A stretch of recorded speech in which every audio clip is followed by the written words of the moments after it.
大家好，今日我想講下同黨嘅問題。咁呢，今日我見到一則新聞呢，就係講緊英國嗰邊呢，有訪問咗一個女仔啦，佢就指出呢，英國嘅同黨問題呢係非常之嚴重，加上呢，有一啲社交媒體大肆渲染嗰啲暴力嘅影片令到佢哋呢就受到影響啦，就覺得呢，其實社會唔應該呢一味標籤佢哋係一個頑劣嘅青少年，單係佢哋搞事，警察去驅散佢呢，佢就覺得呢個係治標唔治本嘅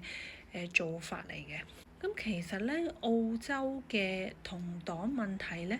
都幾嚴重喎，尤其是呢，有好多嘅叫做入屋爆竊又或者偷嘢佢啲同黨呢，其實好多時都係青少年去組織，然後可能係好多嘅原因啦，可能係因為無聊啦，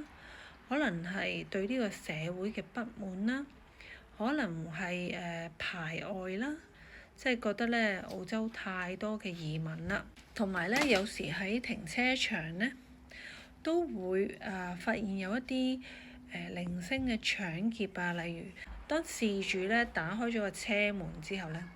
有好多時呢都俾人即刻搶咗部車啦，或者搶咗手上嘅手袋乜乜。呢啲呢都係一啲同黨嘅所為。最近墨爾本呢就發生咗一宗學生殺人事件啦。其實佢哋最初呢只不過係偷嘢啦，但係因為一個越南嘅店主呢走出去追並且制止佢哋啦，企圖停止佢哋逃跑啦，結果呢就俾佢哋打死咗啦。佢哋呢做咗呢啲嘢之後呢，佢哋認為呢係冇後果嘅喎。有一個青年組織嘅負責人啦，就話啦，其實應該呢係投放多啲嘅資源呢，去搞一啲社會服務俾一啲青少年參與啦，讓佢哋呢對呢個社會有返啲歸屬感啦。其實我就諗起啦，呢方面其實香港都做得幾好嘅，好似基緊30咁啦，佢就號召青少年啦，去為咗一啲冇飯食嘅非洲兒童啦，去為佢哋禁食啦，禁食24小時啦。咁我覺得呢個呢，令佢哋去體驗下呢，哇！原來肚餓係咩滋味，等佢哋知道呢，其實佢哋生活嘅世界係好幸福嘅。咁另外呢，就係太陽計劃啦，咁亦都係俾青少年人參加啦，而呢個呢，係政府有資助啦，因為係政府電台搞嘅。咁我覺得呢，成日都話細路做完嘢係冇後果嘅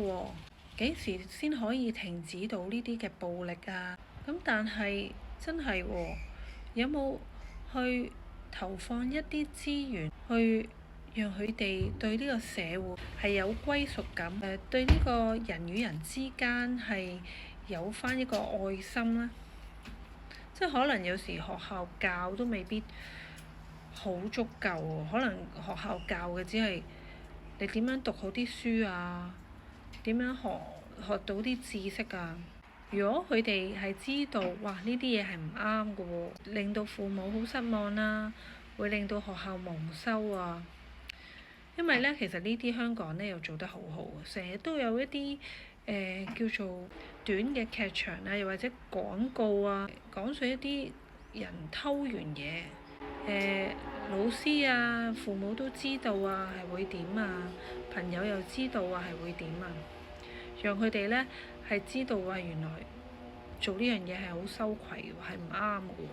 喎，吸毒剔嘢衰硬係咪？即係呢啲咁嘅廣告去教化啲少年人。係我覺得我哋應該諗啲方法去令佢哋知道佢哋所做嘅嘢係有問題，係唔啱嘅呢。一味去指責係咪治標唔治本？咁我呢個係一個open question 啦。咁啊，大家亦都可以喺下邊留言啦。